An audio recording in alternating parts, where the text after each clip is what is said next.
The crying pierced through the airplane cabin like a siren, causing heads to turn and passengers to shift uncomfortably in their seats. Rachel Martinez clutched her 6-month-old daughter, Sophia, closer to her chest, whispering desperate apologies to anyone within earshot.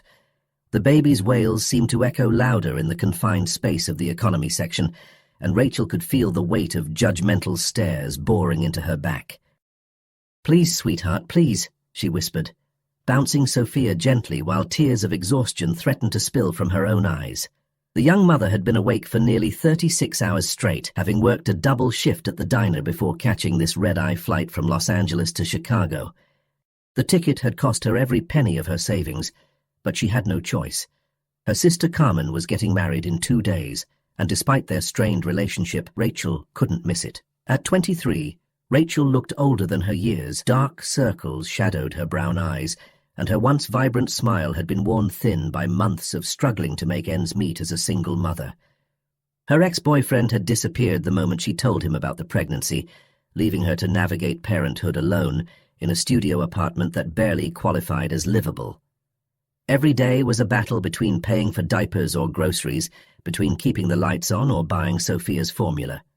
The flight attendant, a stern-looking woman in her 50s, approached with barely concealed irritation. "Ma'am, you need to keep your baby quiet. Other passengers are trying to rest." "I'm trying," Rachel whispered, her voice cracking. "She's usually such a good baby, but she hasn't slept properly in days. The change in routine, the noise." She trailed off, knowing her explanations sounded like excuses. Sophia's cries intensified, and Rachel noticed several passengers pulling out their phones, likely to record her embarrassment. Her face burned with shame as she realized she was becoming one of those stories people would share online. The inconsiderate mother who ruined everyone's flight. "Maybe you should have thought about that before booking a flight," muttered an elderly man across the aisle, loud enough for her to hear. Rachel's eyes filled with tears. She had considered driving, but her old Honda had broken down 3 weeks ago, and she couldn't afford the repairs. This flight was her only option, booked with money she should have used for next month's rent. She was already dreading the conversation with her landlord when she returned. Just as she was about to retreat to the airplane bathroom to try calming Sophia in private, a gentle voice spoke beside her. "Excuse me, would you mind if I tried something?" Rachel looked up to see a man in an expensive-looking navy suit, probably in his early 30s, with kind blue eyes and perfectly styled dark hair. Everything about him screamed wealth and success, from his Italian leather shoes to the platinum watch on his wrist. He was the type of man who belonged in first class, not squeezed into economy seating. "What?" Rachel stammered, confused by his unexpected offer. "I have experience with babies," he said with a warm smile. "My sister has 3 kids, and I've learned a few tricks over the years. Sometimes a different voice or touch can help. Would you trust me to try?" Rachel hesitated. She had learned to be wary of strangers, especially men who showed sudden interest in her and Sophia. But something about his demeanor felt genuine, and she was desperate enough to try anything. "Okay," she whispered, carefully transferring Sophia into his arms. The moment the baby settled against his shoulder, something magical happened. Within seconds, Sophia's cries softened to quiet whimpers, and then to complete silence. The man's large hand moved in gentle circles on her tiny back, and he hummed a soft melody that seemed to work like a lullaby. "How did you—" Rachel breathed, amazed by the sudden peace. "Like I said, lots of practice," he replied quietly, continuing his soothing motions. "Sometimes babies just need a change of scenery, or in this case, a change of arms." Around them, the cabin had settled into grateful quiet. Passengers who had been glaring moments before now watched with curiosity and approval. The flight attendant even smiled as she passed by, nodding appreciatively at the resolved situation. "What's her name?" the man asked, still holding Sophia with practiced ease. "Sophia," Rachel replied, studying his face. There was something familiar about him, though she couldn't place where she might have seen him before. "And I'm Rachel. I can't thank you enough for this." I was about to have a complete breakdown. "Nice to meet you both. I'm James," he said, then added with a chuckle, "And don't mention it. We've all been there, maybe not with a baby, but we've all had those moments where everything feels overwhelming." As Sophia drifted toward sleep against James's shoulder, Rachel found herself relaxing for the first time in days. She watched how naturally he held her daughter, how his expensive suit jacket was now wrinkled and slightly damp from baby drool. Yet he didn't seem to care at all. "You're not sitting in economy, are you?" she asked, suddenly realizing he was far too well dressed for their section of the plane. James smiled mysteriously. "Let's just say I like to mix things up sometimes. First class can be predictable." There was something in his tone that made Rachel wonder if there was more to his story, but she was too grateful and exhausted to press further. The gentle hum of the airplane engines, combined with the first peaceful moment she'd had in weeks, began to make her eyelids heavy. "I should take her back," she said half-heartedly, though Sophia looked more comfortable than she had in days. "She's fine here if you want to rest," James offered. "I don't mind holding her." "You look like you could use some sleep." Rachel wanted to protest, to maintain her independence and not accept help from a stranger, but her body was betraying her. The combination of exhaustion, relief, and the first kindness she'd experienced in months was overwhelming her defenses. "Are you sure?" she asked, her voice already thick with impending sleep. "Absolutely. Rest. I've got her." Despite every instinct telling her to stay alert, Rachel felt her head growing heavy. The warmth radiating from James, the steady rhythm of his breathing and Sophia's peaceful silence created a cocoon of safety she hadn't felt in months. Almost without realizing it, she found herself leaning against his shoulder, her consciousness fading as the airplane carried them through the night sky. What Rachel didn't know was that James had been watching her struggle for the past hour, his heart breaking at the sight of such a young mother trying so hard to manage alone. What she also didn't know was that James Whitmore wasn't just any passenger. He was the CEO of Whitmore Industries, one of the largest charitable foundations in the country, and this chance encounter was about to change both their lives in ways neither could imagine. Rachel stirred awake to the gentle announcement that they would be landing in Chicago in 30 minutes. For a moment, she was disoriented, wondering why she felt so warm and comfortable.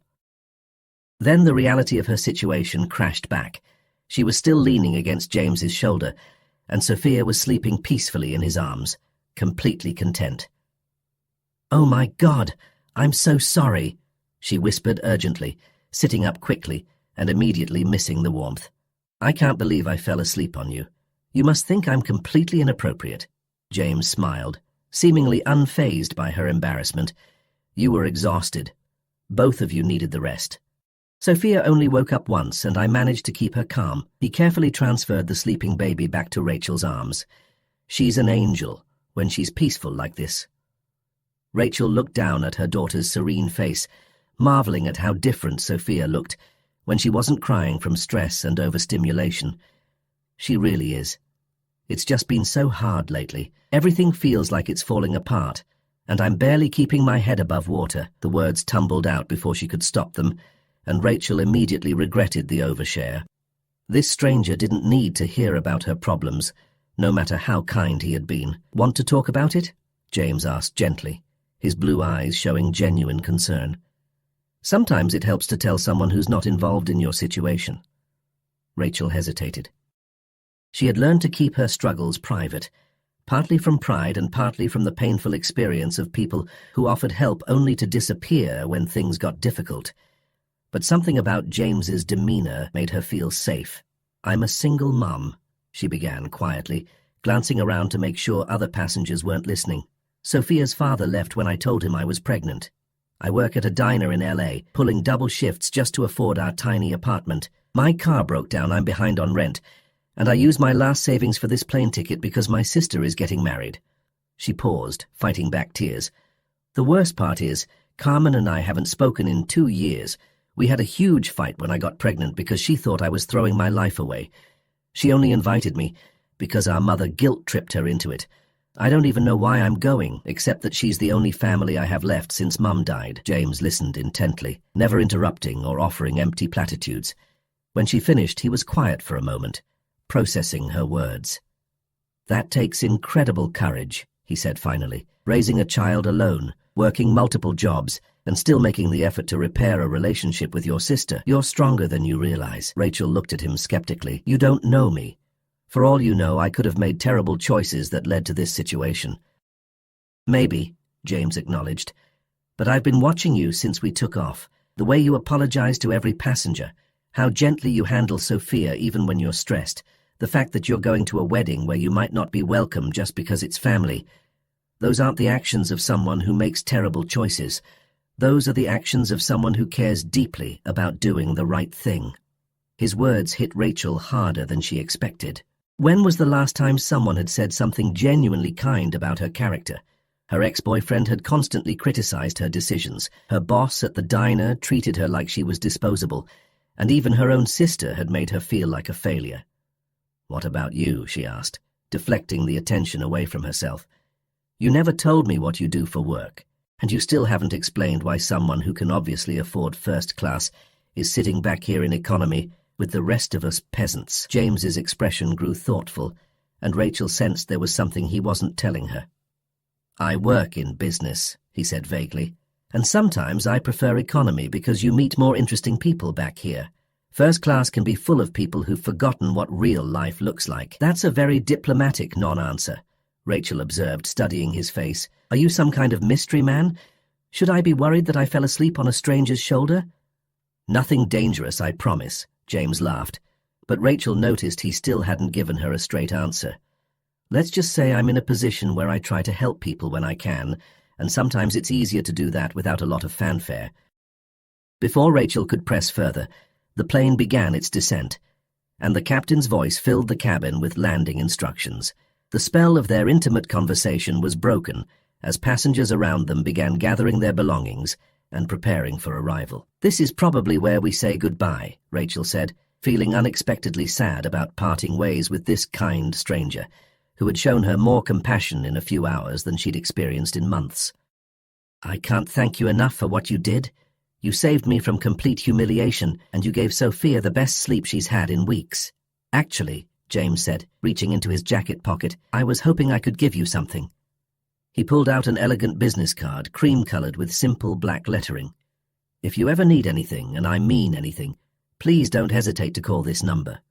Rachel took the card and read it, her eyes widening in shock. The card was simple but expensive, with raised lettering that read, "James Whitmore, CEO, Whitmore Industries." Below that was a phone number and an address in downtown Chicago. "You're James Whitmore," she whispered, staring at the card. Even she, working in a small diner and struggling to make ends meet, had heard of Whitmore Industries. They were famous for their charitable work, appearing in news stories about education initiatives, housing programs for single mothers, and job training for people in difficult circumstances. "Guilty as charged," James said with a sheepish smile. "I was trying to avoid mentioning it because I wanted to have a normal conversation with someone who wasn't trying to ask me for money or impress me with their connections." Rachel's mind raced as pieces clicked into place. This explained his expensive clothes, his ease with helping people, and his mysterious comments about being in a position to help others. But it also made his kindness toward her even more significant. He could have stayed in first class, could have ignored her struggle, could have had the flight attendant deal with the crying baby situation. Instead, he had chosen to help.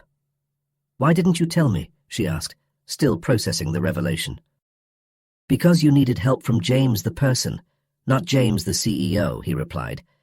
"And because I've learned that when people know who I am, they either want something from me, or they become so intimidated they can't act naturally anymore. I liked talking to you as just me." The plane touched down with a gentle thud, and passengers immediately began standing and reaching for overhead compartments, despite the flight attendant's requests to remain seated. Rachel clutched the business card, unsure whether this revelation made everything better or more complicated. "The card isn't charity," James said, as if reading her thoughts. "It's an opportunity, if you want it." As they taxied toward the gate, Rachel stared at the card in her hands, wondering if this chance encounter was about to change her life forever, or if she was about to wake up from an impossible dream. The Chicago airport buzzed with typical morning chaos as Rachel gathered her meager belongings from the overhead compartment. Her single worn duffel bag, containing everything she owned for the weekend, felt pathetically small compared to the sleek luggage other passengers were retrieving. James waited patiently beside her, holding Sophia while Rachel struggled with the bag's broken zipper. "Let me help you with that," he offered, but Rachel shook her head firmly. "I've got it," she insisted, finally wrestling the bag free. The gesture was automatic. She had learned to be fiercely independent out of necessity. Accepting help meant owing people, and owing people meant disappointment when they inevitably let you down. As they walked through the jet bridge together, Rachel felt increasingly aware of the contrast between them. James moved with the confidence of someone accustomed to being important, while she clutched Sophia tightly, already dreading the upcoming confrontation with her sister Carmen. "Where are you staying for the wedding?" James asked as they entered the terminal. "A motel near the venue," Rachel replied, not mentioning that she had chosen the cheapest option she could find online, with reviews that mentioned stained carpets and questionable cleanliness. "It's not fancy, but Sophia and I don't need much." James frowned slightly. "Chicago can be unpredictable in October. Some of those budget places don't have proper heating. Have you considered—" "I can't afford anything better." Rachel cut him off, her cheeks burning with embarrassment. "Look, I appreciate everything you've done, but I don't need you to solve all my problems. I've been managing on my own just fine." The words came out harsher than she intended, born from years of struggling to maintain dignity while barely surviving. James raised his hands in a peaceful gesture, clearly recognizing he had overstepped. "You're absolutely right. I'm sorry. I have a tendency to try to fix things, especially when I care about the outcome." They reached the baggage claim area, and James's phone began buzzing insistently. He glanced at it with obvious reluctance. "I need to take this," he apologized. "Work emergency that apparently can't wait." He answered with a crisp, "Whitmore here," and Rachel watched his entire demeanor shift into professional mode. While James handled his call, Rachel found herself studying him with new eyes. She had spent the flight talking to James, the kind stranger, but now she was seeing James, the CEO. The way he commanded attention, even while speaking quietly, how other business travelers in the terminal seemed to recognize him and whisper among themselves. "I understand the timeline is critical," James was saying into his phone, "but we cannot compromise on the vetting process for the housing program. These are single mothers we're talking about, not statistics on a spreadsheet." Rachel's breath caught. Housing program for single mothers? She strained to hear more of the conversation without appearing to eavesdrop. "No, I want to personally review every application that gets rejected," James continued firmly. "If someone is genuinely in need and we turn them away because of bureaucratic red tape, then we're failing at our mission." A terrible realization began dawning on Rachel. This morning, she had shared her most intimate struggles with a stranger on a plane, her financial problems, her housing insecurity, her status as a single mother barely making ends meet. Now she was learning that this same stranger ran programs specifically designed to help people in her exact situation. When James finished his call, he turned back to her with an apologetic smile, but Rachel was studying his face with growing suspicion. "That housing program you were just discussing," she said slowly. "How long has Whitmore Industries been running it?" "About 3 years now," James replied, seemingly pleased by her interest. "We've helped over 500 families transition into stable housing. It's one of our most successful initiatives." "And the application process?" Rachel pressed. "How do people usually find out about it?" Something in her tone must have alerted James that this wasn't casual curiosity. His expression grew cautious. "We have outreach coordinators who identify families in need. Sometimes people are referred by social services, sometimes by community organizations." "Why do you ask?" Rachel felt a cold anger building in her chest. "How convenient that you happen to be sitting in economy class right next to a single mother who fits your program's demographic perfectly. How convenient that you were so interested in hearing all about my financial struggles and housing problems." "Rachel, what are you suggesting?" James asked, but she could see the guilty knowledge in his eyes. "I'm suggesting that this whole thing, your kindness, your help with Sophia, this entire conversation, was some kind of setup. Were you already planning to offer me a spot in your housing program? Is this how Whitmore Industries finds its success stories, by targeting vulnerable women on airplanes?" "It's not like that," James said quickly, but Rachel was beyond listening to explanations. "Oh my God, I'm so stupid," she continued, her voice rising despite Sophia stirring in her arms. "I actually thought someone was being kind to me for no reason. I thought I had met someone who cared about me as a person, not as a charity case." Other passengers were beginning to stare, but Rachel was too hurt and angry to care. Everything made sense now. Why James had been so interested in her story, why he had been so careful not to reveal his identity, why he had given her his business card with such mysterious promises. "You want to know the worst part?" she said, tears of humiliation burning her eyes. "For a few hours I actually felt like I was worth something, like maybe I wasn't just some pathetic single mom who couldn't get her life together. But this whole time, you were just evaluating me like some kind of case study." "That's not true," James said, stepping closer. "Yes, I was traveling to personally oversee our Chicago programs, and yes, I sometimes take economy flights to stay connected with the people we serve. But helping you wasn't calculated, Rachel. It was human decency. And getting to know you, that was genuine." "I don't believe you," Rachel replied, though something in his voice made her want to. "People like you don't just randomly help people like me unless there's something in it for them. What were you planning to do? Follow me to my sister's wedding and document how your charity changed my life?" James ran a hand through his hair, looking genuinely distressed. "I can see how this looks, but you're wrong about my motivations. Yes, I'm passionate about helping single mothers, because I've seen what they go through. My own mother raised me alone after my father left when I was 7. She worked 3 jobs just to keep us housed and fed." This revelation stopped Rachel's angry tirade cold. She studied James's face, seeing something raw and vulnerable that hadn't been there before. "Every woman we help through our programs reminds me of her," James continued quietly. "Of the nights she cried herself to sleep thinking she was failing me, of the times she went hungry so I could eat, of the way she held her head high, even when the world treated her like she was somehow less worthy because she was raising a child alone." Rachel felt her anger wavering, but the hurt was still too fresh.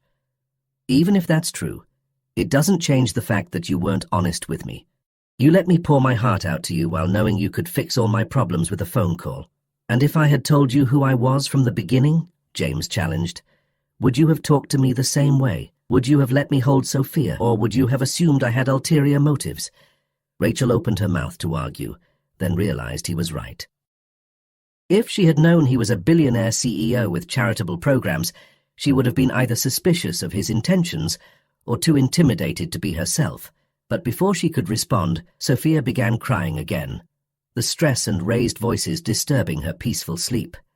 The sound cut through Rachel's emotional turmoil, reminding her that she had more immediate concerns than sorting out her complicated feelings about James Whitmore. "I have to go," she said, adjusting Sophia in her arms. "My sister is expecting me, and I've already made enough of a scene in public for one day." "Rachel, please," James called as she started walking away. "Let me explain everything properly.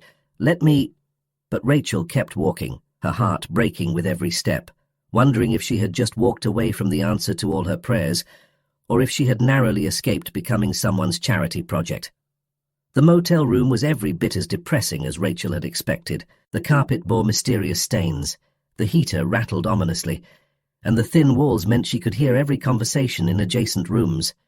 But none of that mattered as much as the ache in her chest from walking away from James at the airport 2 days ago.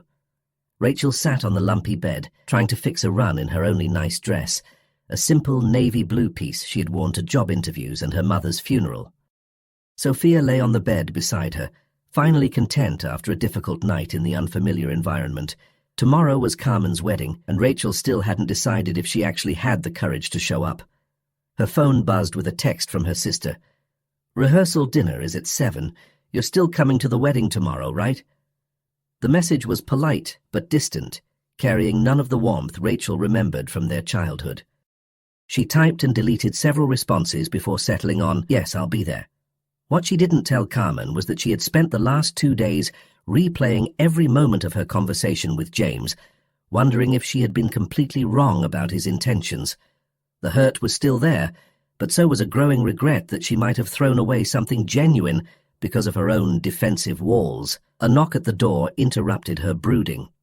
Rachel peered through the peephole, expecting to see the motel manager or perhaps a pizza delivery for the wrong room. Instead, she saw Carmen standing in the hallway, looking elegant in a cream-colored coat that probably cost more than Rachel's monthly rent.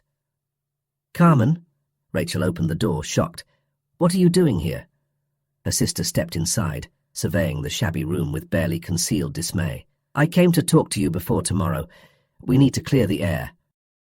Rachel bristled automatically. "If you're here to tell me I don't belong at your wedding, just save us both the time." "Actually," Carmen said, sitting carefully on the room's single chair, "I'm here to apologize and to tell you something that might change how you feel about a lot of things." This wasn't the conversation Rachel had been expecting. Carmen had always been the successful sister, the one who went to college, got the good job, married the right man. She had never apologized for anything, especially not to Rachel. "2 years ago, when we had that fight about your pregnancy," Carmen began, "I said terrible things. I called you irresponsible, said you were throwing your life away, accused you of being selfish for having a baby you couldn't afford." "I remember," Rachel said quietly, the old wounds still tender.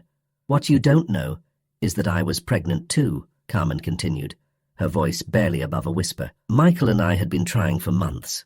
When I found out you were having Sophia, I was so angry because it felt like you got something I wanted so desperately, and you didn't even plan for it." Rachel stared at her sister, processing this revelation. "Carmen, I had no idea. I lost the baby 2 weeks after our fight," Carmen interrupted, tears flowing freely now.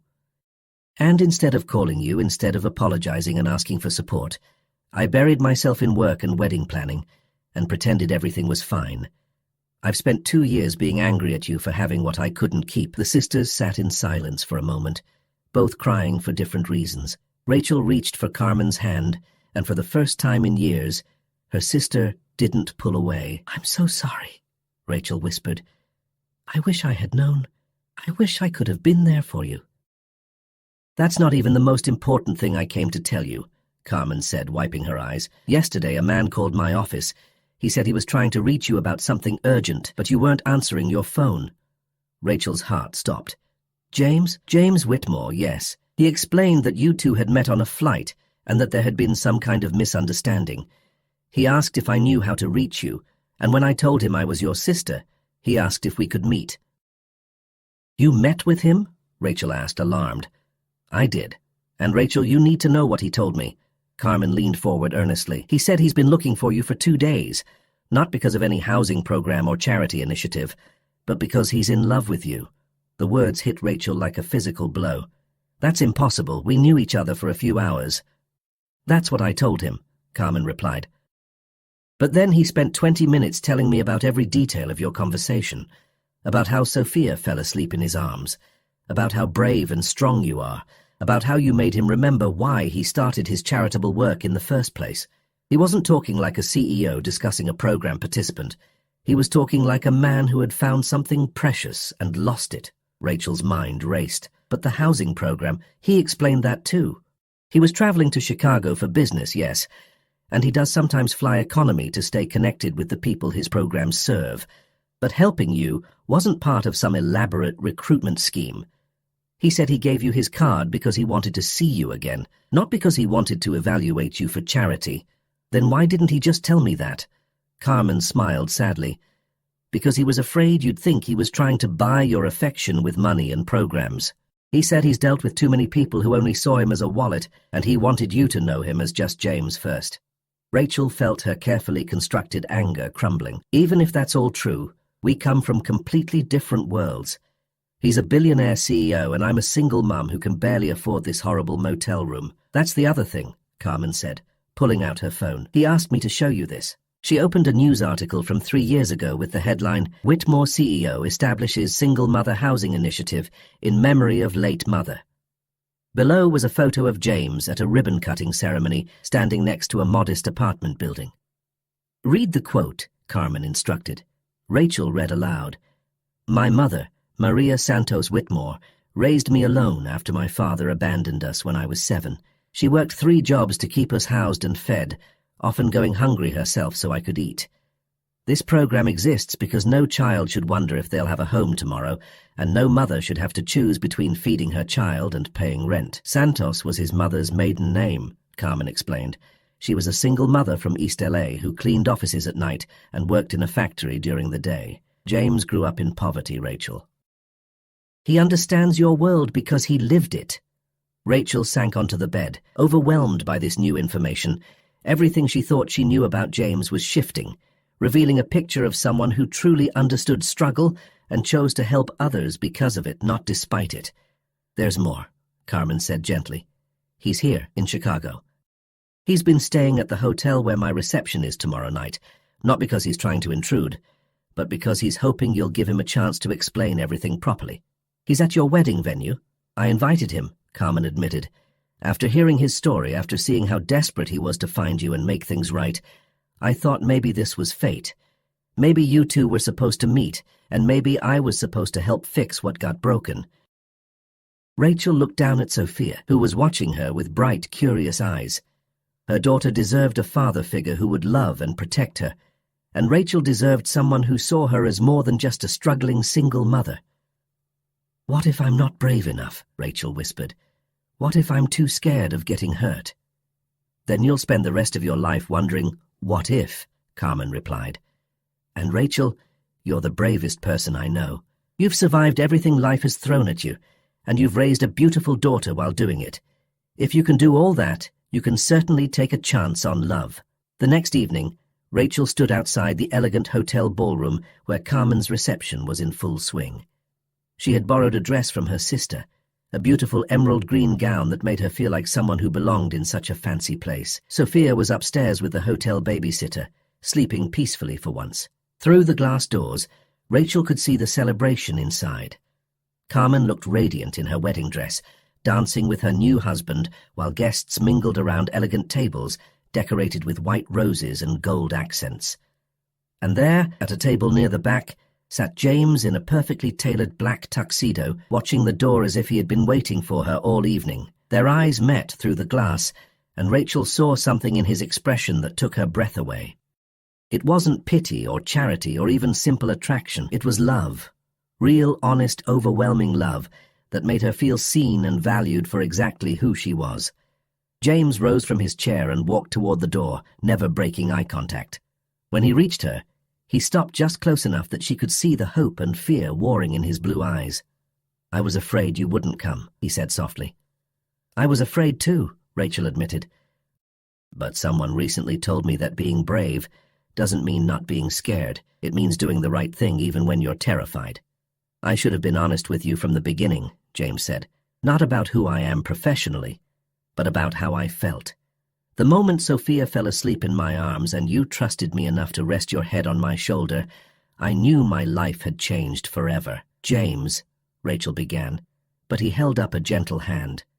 "Let me finish, please. I don't want to help you because you're a charity case. I want to build a life with you because you're the strongest, most genuine person I've ever met. I want to be Sophia's father not because she needs one, but because I already love her as if she were my own. And I want to wake up every morning knowing that I get to spend another day with the woman who reminded me what really matters in life." Rachel felt tears streaming down her cheeks, but for the first time in months they were tears of joy instead of despair. "I love you too," she whispered. "I think I started falling for you the moment you took Sophia in your arms and made her feel safe.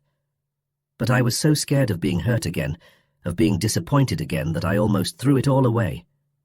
James stepped closer, gently cupping her face in his hands. "You never have to be scared of that with me. I want to spend the rest of my life proving that you and Sophia are the most important things in my world."